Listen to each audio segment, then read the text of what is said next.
축복입니다.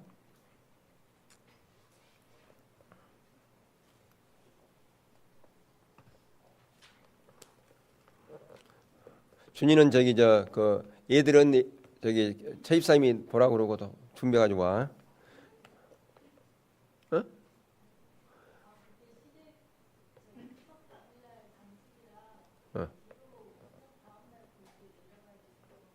어? 뭐 주일날인데 주일날도 안 올라와? 주일날 니만 올라와? 자, 구원의 의미와 축복에 대한 부분 계속 살펴보고 있습니다. 자, 구원의 의미와 축복, 가장 먼저는 우리의 뭐가 사해졌다고요? 죄가 사해졌다고 하는 거고요. 두 번째는 우리는 새로운 피조물이 되었다라고 하는 거죠. 예. 그러니까 우리 안에 성령님이 계신, 그러니까 재창조되었다라고 이렇게 말할 수가 있는 건데, 그리고 더 나아가서 세 번째는 우리가 하나님의 자녀가 되었다라고 하는 거죠. 예. 그리고 오늘 네 번째, 하나님의 생명의 회복. 예. 하나님께서 최초의 인간을 만드시고 거기에 하나님의 생기를 부어넣었잖아요. 하나님의 생명을 부어넣었다, 그렇게 말할 수가 있는데, 그 생명을 부어넣은 그것이 다시 회복되었다라고 하는 거예요. 사단의 이게 그 모든 것을 넘기고 빼앗기고 하나님과 관계가 단절됨으로 말미암아 이제 우리 안에 하나님의 생명이 더 이상 없는 거죠. 예. 그래서 제가 여기 이 부분에서 얼마 전에 나왔지만 책에서도 유정란, 무정란 얘기 있잖아요. 그죠? 예. 무정란은 아무리 거기 정성스럽게 닭이 품어도 병아리가 나온다 안 나온다? 안 나온다는 거죠. 왜? 생명이 없으니까. 예. 근데 우리의 겉모습은 다 똑같아도 영이 살아있는 사람과 영이 죽어있는 사람 다르다고 하는 거죠. 그러니까 여기서 하나님의 생명 회복이라고 하는 것은 하나님의 영을 회복시켰다. 그것은 결국 우리 안에 누가 계신다? 성령님이 계신다라고 하는 것과 같은 것이다 라고 하는 것입니다. 네. 물론 우리 인간은 영혼육으로 되어 있죠. 그런 부분과 좀 다른 부분입니다. 우리는 앞에서 하나님의 인간을 창조하시되 하나님의 모든 생명을 누리도록 창조하셨다고 살폈고요. 성경에 말한 하나님의 생명은 하나님의 공급, 하나님의 보호, 하나님의 인도 등 하나님께서 실질적으로 하나님의 백성들과 함께 하심으로 그들 가운데 나타나는 하나님의 살아계신 실제적인 역사들을 말한다라고 하는 거예요. 그러니까 하나님의 생명이라고 하는 것은 성령님께서 우리 가운데 오셔서 성령에 의한 삶을 살도록 하는 것인데, 그것은 실질적으로 어떻게 나타나는 것인가? 바로 하나님이 우리를 보호하시는 거죠. 그러니까 성령님이 우리 안에 오셔서 우리의 삶을 보호하신다, 우리를 인도하신다. 그러니까 성령님께 의탁해야 되는 거죠. 의탁할 때만이 성령님 우리를 보호하시는 거죠. 그러니까 여기서 이제 전제가 달려 있어요. 여기서 뭐가 있냐? 이건 자동적이 아니라는 거죠. 하나님의 주권 가운데 있을 때만이 유효하다는 거죠. 그러니까 선악과를 따먹은 그 부분과 똑같은 거예요. 에덴 동산에서 생명나무를 먹는 것이 영생한 거죠. 생명나무 열매를 먹어야.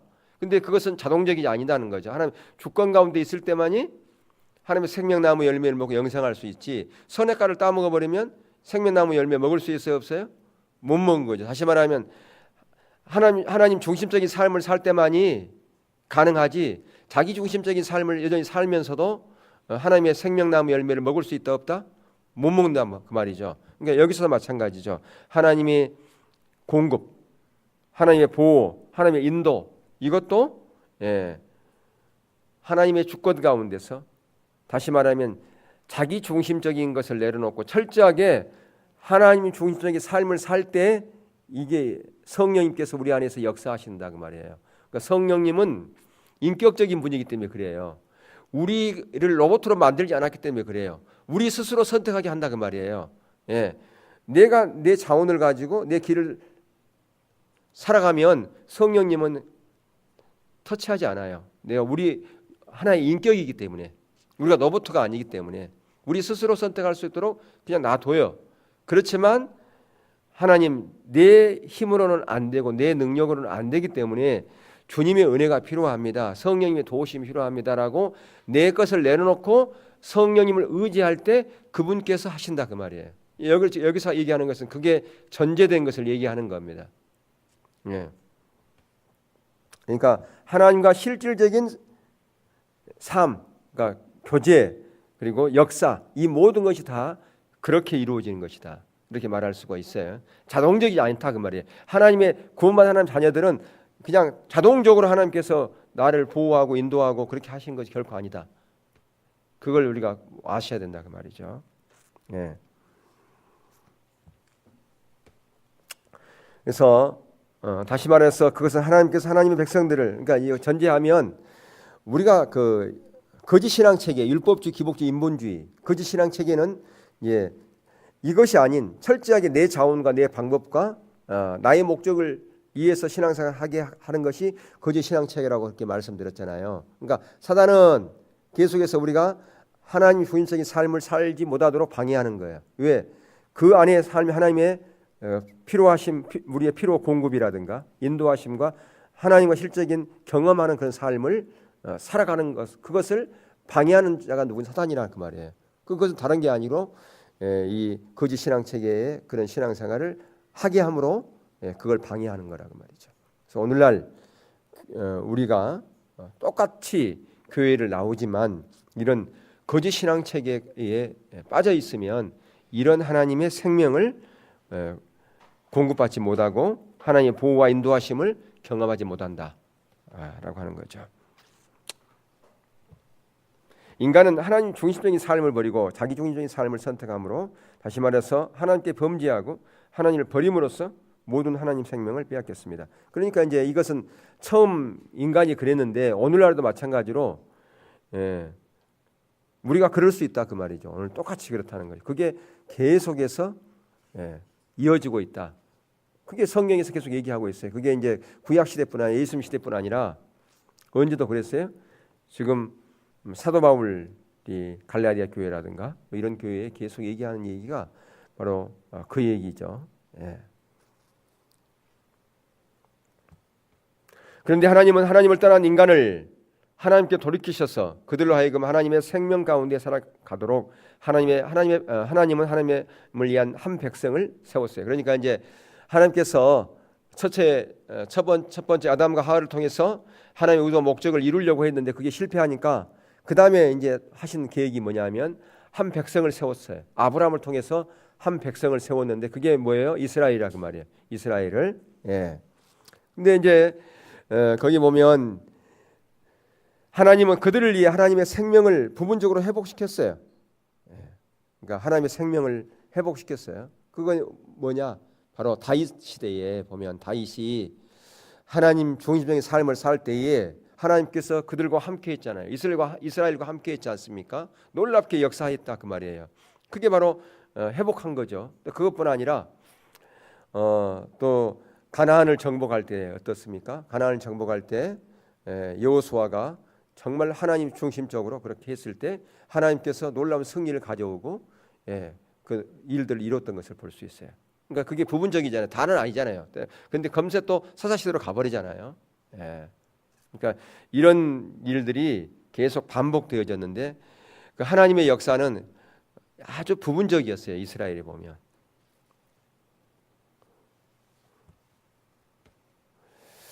그래서 결국 그들도 실패했어요. 우리가 이미 살펴본 것처럼 세 시대의 비극, 그렇죠? 이사 시대의 비극, 에레미야 시대의 비극, 예수님 시대의 비극. 그게 다 뭐가 비극이에요? 심판이 비극, 심판. 뭐가 비극이라고요? 심판이 비극이다. 그래서 그런 비극을 맞이한 그 인간에게 하나의 정말 큰 소식이 하나 있었죠. 그게 뭐예요? 군 뉴스가 있었어요. 그게 뭐예요? 예수 그리스도가 이 땅 가운데 오신 거잖아요, 그죠? 그렇게 하신 그 이유 하나님께서 인간으로 오셔서 다시 말하면 독생자 예수 그리스도께서 아들로 이 땅 가운데 인간으로 오셔서 그가 십자가에 죽으신 것은 바로 하나님의 생명을 모든 인류에게 공급하기 위해서, 나눠주시기 위해서, 넘치게 하기 위해서 그렇게 하셨다라고 하는 것이죠. 자, 요한복음 10장 10절을 보면 예수님께서 자신이 이 땅에 오신 목적을 뭐라고 표현하고 있는지를 써보라고 그랬어요. 자, 요한복음 10장 10절 한번 찾아서 읽겠습니다.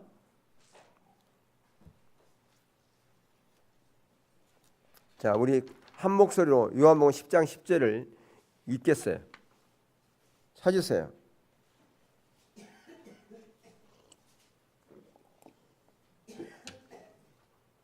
(10장 10절) 시작. 도적이 오는 것은 도적질하고 죽이고 멸망시키려는 것뿐이요 내가 온 것은 양으로 생명을 얻게 하고 더 풍성히 얻게 하려 하는 것이다. 예. 자, 저와 여러분 가운데 생명을 얻게 하고 그냥 얻는 것이 아니라 풍성히 얻게 하려는 것이다 라고 하는 것입니다. 예. 그게 바로 예수님께서 이 땅 가운데 오신 목적이다 라고 하는 것이죠. 자, 그래서 하나님께서 우리를 사랑하셔서 우리를 구원했는데 그것은 바로 하나님의 생명을 회복시키기 위함이었다. 자, 하나님의 생명을 회복시켜서 뭐 하시려고요? 결국 하나님의 자녀의 유업을 우리 가운데 주시기 위함이다 라고 하는 것이죠. 자, 우리는 앞에서 하나님이 우리를 아들 삼으신 사랑을 살펴보았습니다. 하나님께서 아들에게 주시는 유업 중 일부만 살펴보아도 우리는 하나님의 자녀들 가운데 함께 하시는 하나님의 생명이 얼마나 크신가를 볼 수 있습니다. 참고로 하나님께서 하나님의 자녀에게 주신 이 유업들은 우리가 이론적으로만 알고 있기 위한 것이 아니라 실제로 우리의 삶에서 누리기 위한 것입니다. 예, 그러니까 우리가 성경책에 보면 하나님의 놀라운 유업들이 얼마나 많이 있습니까? 근데 그것이 얼마나 다양하게 있고 얼마나 많이 있는지 몰라요. 근데 그것이 단 몇 가지만 살펴보아도 하나님께서 얼마나 우리를 사랑하고 있는지를 알 수 있다 그 말이에요. 왜 우리를 사랑하느냐? 하나님의 우리가 자녀가 되기 때문에, 또 우리 자녀들에게 하나님께서는 그 유업을 주시기를 기뻐하시기 때문에 그렇다라고 하는 것입니다. 그래서 그 유업을 우리가 갖고서 풍성하게 누리기를 원하시는 것이 하나님 아버지의 마음이다라고 하는 거죠. 예. 근데 그 유업은 언제 우리 가운데 주어지느냐? 예. 친밀한 교제. 그러니까 하나님께서 우리에게 주신 그 가장 큰 유업 하나가 뭐냐? 친밀한 교제다라고 책에서는 기록되어 있죠. 보세요. 하나님께서 하나님의 아들에게 주신 가장 큰 유업은 만군의 여호와 하나님과의 뭐다? 친밀한 교제다라고 하는 거예요. 예. 가장 큰 유업이, 아들에게 주신 가장 큰 유업이 친밀함이에요. 친밀함. 예, 이게요. 그러니까 자녀가 됐다는 것은 친밀함이에요. 자녀가. 예. 그러니까 예를 들어서 아들이 아닌데 또 딸이 아닌데 이렇게 자기 가족이 되는 것을 뭐라고 불러요? 입양? 입양도 될 수가 있고, 또 어떻게 해서 자기 딸이 될 수, 아들이 될 수 있을까요? 양자나 입양이나. 또 뭐가 될 수 있어요? 아니, 결혼해가 며느리 삼고 사위 삼으면 되잖아요. 예, 그러면 뭐가 되는 거예요? 자녀가 되잖아요. 예, 그 자녀가 된 가장 큰 유업이 뭐라고요? 친밀함이라는 말이에요. 친밀함. 예, 가장 큰 유업은 친밀함이라니까요. 예, 그러니까 그걸 알아야 돼요. 그러니까 여기 앞으로 이제 찬수 아직 결혼 안 한 사람도 있고 그러는데, 결혼한 사람들은 이제 내가 한 가족이 됐잖아요. 근데 가장 큰 가족으로서의 큰 유업은 뭐라고요? 친밀함. 누구하고 친밀함이라는 거예요? 가족은. 응? 찬미는 누구하고 친밀함이 돼야 돼? 유업이에요. 어? 누구랑? 남편하고?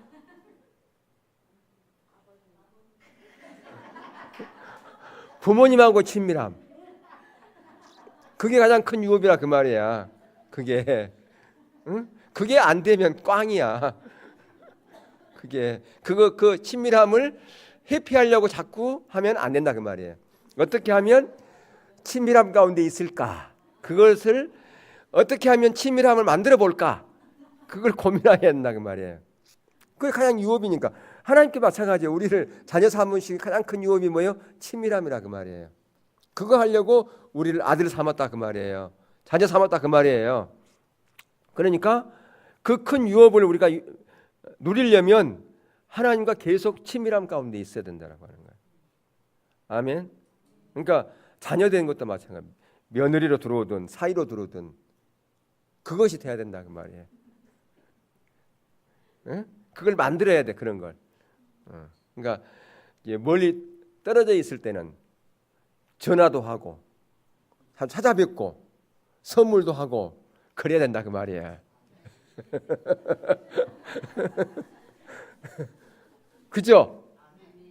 그렇게 된다. 자, 욥의 내용을 봅시다. 욥의 내용. 첫 번째, 하나님은 자녀들의 필요를 아시고 그들의 필요를 채워. 결국 뭐 하려고 그러는지 알았어요? 그렇게 하는 것은요, 필요 채워주려고 그런다 그 말이에요. 필요 채워주려고.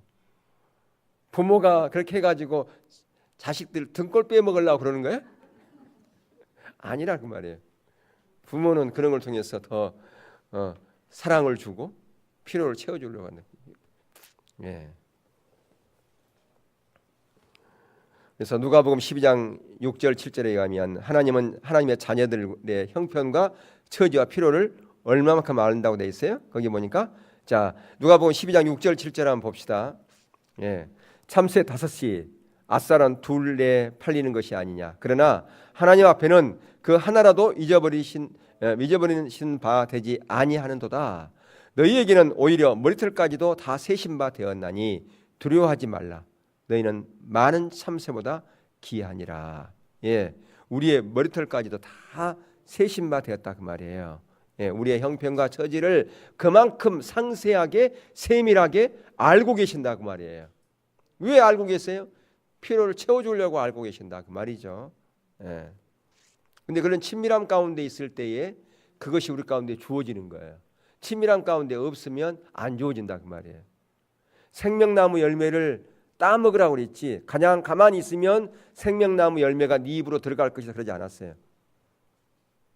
생명나무 열매 따먹으라고 그랬어요? 구경만 하라고 그랬어요?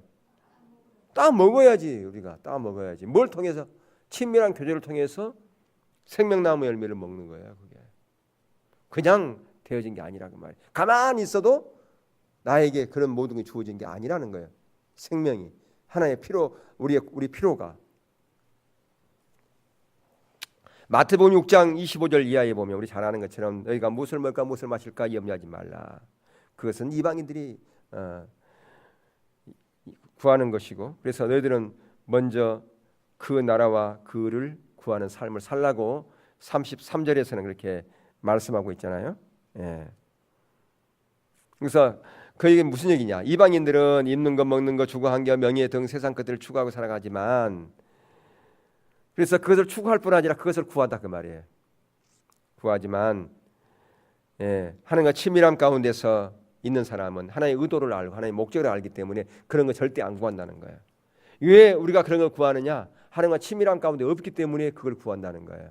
하나님과 친밀한 가운데 있는 사람은 하나님의 의도와 목적을 알기 때문에 절대 그거 보지 않는다는 거죠. 부모의 형편을 아는 사람은 부모가 정말 어렵고 힘든데 거기서 달라고 그러지 않는다는 거죠. 친밀한 가운데 모르니까. 예. 하나님의 자녀는 그들과 달리 하나님의 나라의 의를 구하는 삶을 살아야 됩니다. 다시 말해 뭐예요? 하나님의 의도와 목적, 그 비전, 그걸 구하는 살아간다. 그러면 자녀의 형편과 저지의 필요를 아시되 머리카락 세실 만큼 상세하게 아시는 하나님께서 그들의 모든 필요를 채우신다. 그렇게 말씀하고 있다라고 하는 거죠. 그러니까 이방인들처럼 세상에 썩어지고 없어질 것을 먼저 구하지 말아라. 그것은 내가 다 알고 있다는 거죠. 먼저 그 나라와 그 의를 내 마음을 알고 내 뜻과 목적을 알고 그것에 먼저 마음을 쏟으면 그러면 너희들이 그 필요한 그 모든 것은 내가 알고 채우시겠다. 그 말씀을 하고 있다라고 하는 거죠. 예. 근데 하나의 의도와 목적을 모르는 사람은 무엇부터 구해요? 이방인들이 구하는 거, 그거 구한다는 거죠. 자, 그다음에 하나님은 하나님의 자녀들을 기도를 들으십니다. 근데 아까도 전제했지만 자기 중심적이 아니고 하나님 중심적인 삶 가운데 구할 때 그것이 이루어지되 우리의 영이 온전해진다라고 하는 거예요. 우리가 이미 아는 것처럼 이스라엘 백성들이 광야에서 하나님을 불신하고 하나님을 분노하게 하고 불신 가운데서 구했지만 하나님께서 그들을 요구한 것을 들어줬어요, 안 들어줬어요? 많은 걸 들어줬어요. 근데 그러면 그들의 영혼은 파리했다고 병들었단 말이에요. 예. 그러니까 하나님의 자녀이니까 내가 하나님을 떠나 있는 가운데 있을 때도 들어줄 수 있어요, 하나님께서. 근데 그것을 나를 사랑한 증표라고 생각하면 안 된다 그 말이에요. 예. 내가 영이 완전히 병들어 버리고 죽어 있는 그런 상태로 갈 수 있다라고 하는 것입니다. 그게 문제죠. 그래서 자, 거기 보면 예수님께서 152쪽에 보면 예수님께서 말씀한 이방인들의 기도를 올바로 이해하려면 마태복음 6장의 아래 부분까지 다 읽어보아야 합니다. 이방인들은 세상에 있는 것들을 추구하며 살아갑니다. 그리고 그들은 그것을 위해 줄기차게 반복적으로 많이 기도하면 그것들이 이루어질 거로 생각합니다. 오늘날 우리가 그렇게 해요. 양이 중요하다고. 그리고 어떤 사람들은 또 주문처럼 그렇게 하는 사람이 있어요. 주기도문 500번 외우면 이루어지고 사도신경 1000번 암송하면 어떤 문제가 이루어지고, 근데 실제로 이루어져요. 이루어지기도. 그래서 사람들이 속는 거죠. 예, 안 이루어지면 100사람이 그렇게 했는데 한 사람이 이루어졌어. 그것은 하나님께서 응답해서 이루어진 게 아니라 이루어지려니까 이루어진 거예요. 근데 그걸 딱 체험을 하면 그걸 간증을 하잖아요. 그러면 진짜 그런 거죠. 사람들이 속아 버린단 말이에요. 예. 그래서 예수님께서 이방인들의 중언부원하는 기도, 그걸 하지 말라고 그랬죠. 주문을 하듯이 하지 말라. 주문. 그 주문 여러분들 보면 똑같은 거 똑같이 하잖아요. 예. 그건 하면 마음이 거기에 실리겠어요? 여러분 주기도문이 귀한 거잖아요. 거기 보면, 예? 거기 밑에 주기도문 예를 나옵니다만은 주기도문이 예수님께서 제자들에게 알려준 기도잖아요. 근데 그것을 하나의 어떤 500번 하면 기도의 응답이 있다라고 생각하고 그걸 하면 마음이 실리겠어요? 그 한 사람은 지금 어디에 관심이 있을까요? 지금 내가 몇 번 했다는 데 관심이 있는 거예요. 아, 내가 지금 이제 400번 했구나. 이제 100번만 하면 되지. 여기에 관심이 있다 보니까 기도 내용에는 관심도 없어요. 예, 그거 양 채우는 데 관심이 있지.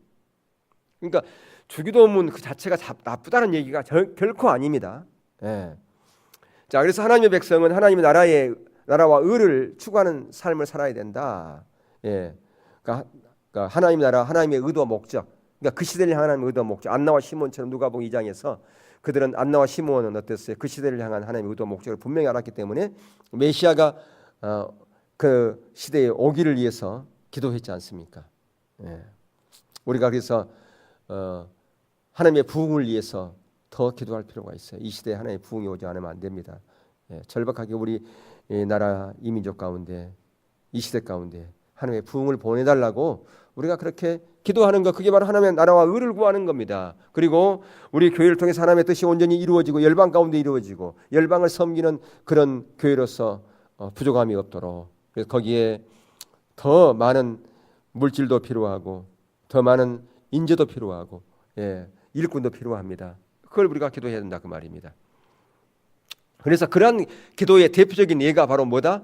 주기도문이다라고 하는 것이죠. 예.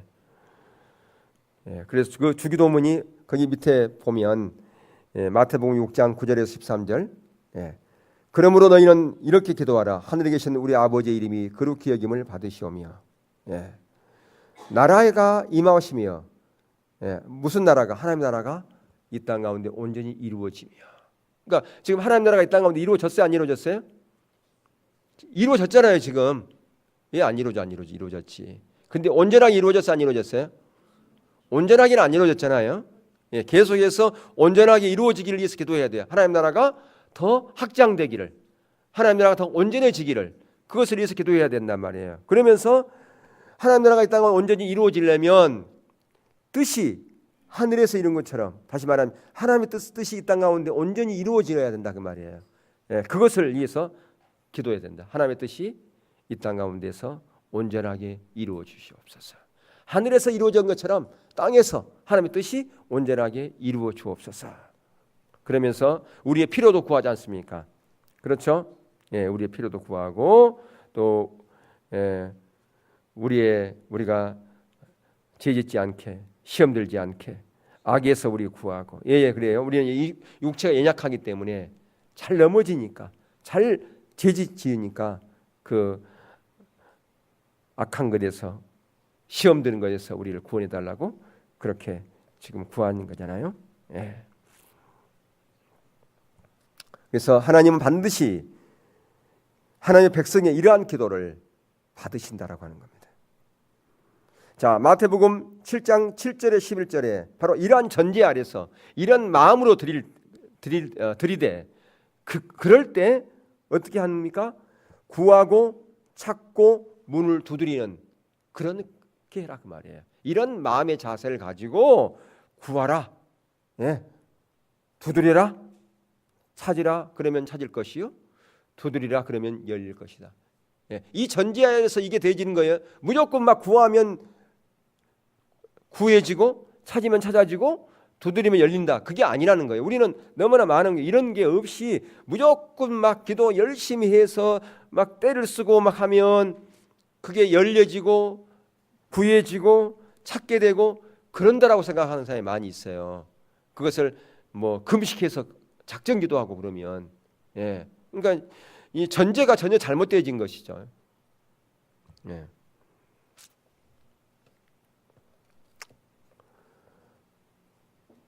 그러면서 예수님은 이 구절에서 하나님께서 하나님의 자녀의 기도에 응답하실 것이라는 말씀을 무려 몇 번이나 했다? 7번이나 했다 그 말이에요. 예. 그러니까 무조건 한다는 게 아니, 전제가 있다고 말씀드렸어요. 어떤 전제?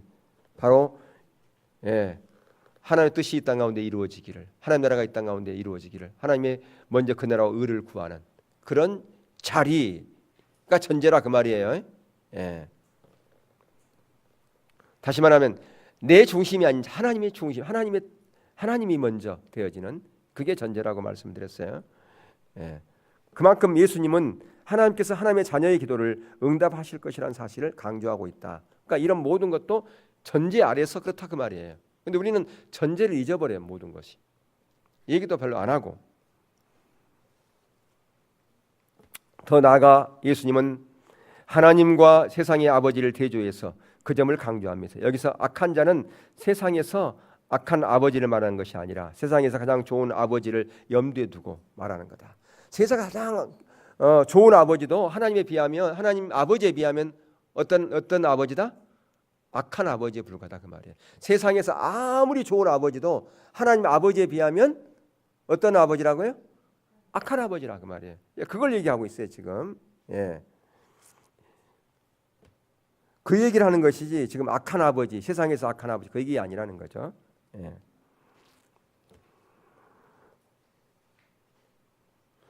세상에서 능력 있고 아들을 진정 사랑하는 아버지가 자녀가 밥을 달라고 하는데 돌을 주겠냐 그 말입니다. 그런데도 세상에 가장 좋은 아버지라도 하나님 아버지에 비하면 악한 자에 불과하다.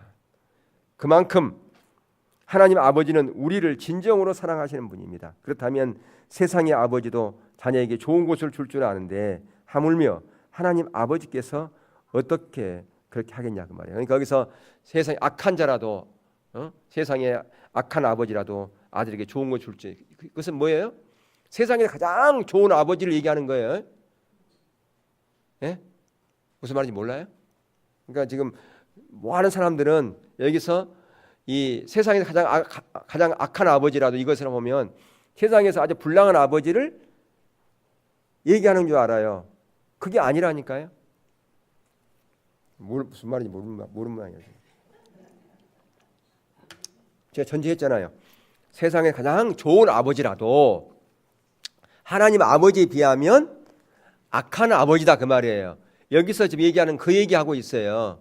예, 악한 아버지라도 자식에게 좋은 것을 줄 줄 알거든. 어? 하나님 아버지겠느냐? 하나님 아버지는 어떻게 하겠냐 그 말이에요. 그러니까 무슨 얘기예요? 세상에서 제일 좋은 아버지, 그 아버지는 자녀의 필요 채워주겠어요? 안 채워주겠어요? 채워주죠. 제일 좋은 아버지인데. 근데 그런 아버지도 하나님 아버지에 비하면 악한 아버지에 밖에 안 된다 그 말이에요. 그런데 하나님 아버지는 그런 악한 아버지도, 세상의 아버지도 자식에게 좋은 걸 줄 줄 아는데 하나님 아버지는 어떻게 하겠냐 그 말이에요. 이해되시죠? 예. 바로 그런 취지에서 예수님께서 말씀하신 거예요. 지금. 예. 세 번째, 하나님은 자녀들의 삶을 주관하셔서 모든 일에 합력하여 선을 이루신다. 로마서 8장 28절의 말씀입니다. 우리가 알거니와 하나님을 사랑하는 자 곧 그 뜻대로 부르심을 입은 자들에게는 모든 것이 합력하여 선을 이루시느니라 그랬어요. 예. 자, 그래서 하나님은 하나님의 자녀들의 삶을 뭐 하시고 원할까요? 계속해서 우리를 빚어가신다는 거예요. 빚어가신다. 예. 빚어가셔요. 자, 히브리서 12장 5절부터 14절을 한번 우리가 읽겠습니다. 찾아보세요. 히브리서. 예, 여러분 식사하고 오후 되면 졸리잖아요. 그죠? 졸려요, 안 졸려요? 졸리니까 성경을 찾아봐야 돼요. 예. 자, 찾으셨어요? 자, 그러면 그걸 찾고서 제가 질문을 합니다. 하나님은 어떤 사람의 삶을 간섭하셔서 그들을 빚으십니까? 어떤 사람? 사랑하는 자. 예, 사랑하지 않는 사람은 관심이 없어요. 여러분, 사랑과 반대가 뭐예요? 예, 무관심이잖아요. 예, 무관심한다 그 말이에요. 그러니까 여기에 사랑하니까 관심을 갖는 거예요. 그래서 간섭하시는 거예요. 그래서 빚어가신다 그 말이죠. 자, 만약 어떤 사람의 삶 속에 하나님의 간섭하심과 징계, 다시 연단이 없다면 그 사람은 어떤 사람이라고요? 사생자, 참 아들이 아니다 그 말이에요. 예, 무관심하다면, 그러니까 혹시라도 우리를 하나님께서 빚으시기 위해서 때로는 우리를 시험 주시고 우리를 징계한다면, 아, 하나님이 나를 뭐 하신다? 사랑하고 나를 관심 갖고 있구나. 예, 그래서 기뻐해야 된다 그 말이에요. 자, 그래서 하나님의 징계의 목적은 뭐예요? 첫 번째, 하나님의 거룩함에 뭐하도록? 참여하도록. 하나님의 거룩함에. 두 번째는 의의 평강의 열매를 많이 맺도록 하기 위해서 그렇다라고 하는 것입니다. 그래서 로마서 8장 29절에 보면 하나님께서 우리를 빚어가신 가장 최종적인 목표는 뭐냐면 예수님의 형상을 본받게 하도록 그렇게 하신 것이다 라고 하는 것입니다. 그래서 하나님은 그렇게 우리를 빚어가지고 결국은 뭐 하려고 그러느냐? 하나님의 동역자로 우리를 삼기 위해서 그런 거예요. 예. 하나님 아버지 일에 동참하려면 내가 거룩하니 너가 거룩해야 된다. 그런 거죠. 여러분, 이 대기업에서도 보면 그 오너가 자기 자녀를 이제 다음 후계자로 세우려면 그냥 세우든가요? 그냥 절대 안 세웁니다. 공부시키잖아요. 외국 유학도 가게 하고 또 뭐 경영학 공부하게 하고 뭐 이런 공부하고 또 회사에 이렇게 돌아와서 작은 자리에서부터 거기서 직원으로 일하게 하고 그것은 뭐 합니까? 그것은요 빚잖아요. 빚어가지고 나중에 자기 후계자 삼기 위해서. 그렇죠? 예. 결국 아버지의 일에 우리를 동참하기 위해서 그런 빚음의 가정이 있다 그 말이에요. 그것도 모르고 아니 내가 우리 아버지가 누군데 나를 지금 말단 사원으로 나를 해요? 이렇게 하는 사람 없어요. 아, 아버지가 나를 앞으로 이렇게 할 계획을 가지고 나를 이런 공부도 시키고 이런 말단 사원도 이렇게 해서 이런 과정을 공부하라 그러는구나. 알 거 아니겠어요. 거기서 불평한 사람 없잖아요. 그죠? 예, 그런 과정을 겪으면서. 예. 자를 빚어가는 거 알고 오히려 감사하고 그러잖아요. 예, 내가 이런 것을 해봐야 나중에 평사원들의 마음도 알고 그들이 하는 일처리도 어떻게 하는지도 알고, 예, 이게 필요하다는 거죠. 그러니까 아버지 일에 동참하려고 우리를 그런 과정, 그런 빚음의 과정, 그런 모든 것에 우리를 그렇게 때로는 연단도 주시고 징계도 하시고 그렇게 하신다라고 하는 것이죠. 예. 그래서 이런 부분에서 예수님께서 봐라, 나도 그렇게 했다. 그걸 이제 나중에 보여줘요. 그 예수님이 사셨던 삶이잖아요. 요한복음에 그런 부분이 이렇게 나오는데, 그래서 이러한 그 유업이 우리 가운데 주어진 이 유업은 단순히 나 자신만을, 나의 유익만을 위한 그런 유업이 아니라 그것은 결국은 다른 사람을 섬기게 하는 것이었고 열방까지 섬기게 한 그런 유업이었다라고 하는 것을 말씀해 주고 있어요. 예, 그래서 그러한 부분을 이제 다음 시간에 살펴보도록 그렇게 하겠습니다. 기도하겠습니다. 하나님 아버지, 하나님께서 우리를 사랑하셔서 독생자 예수 그리스도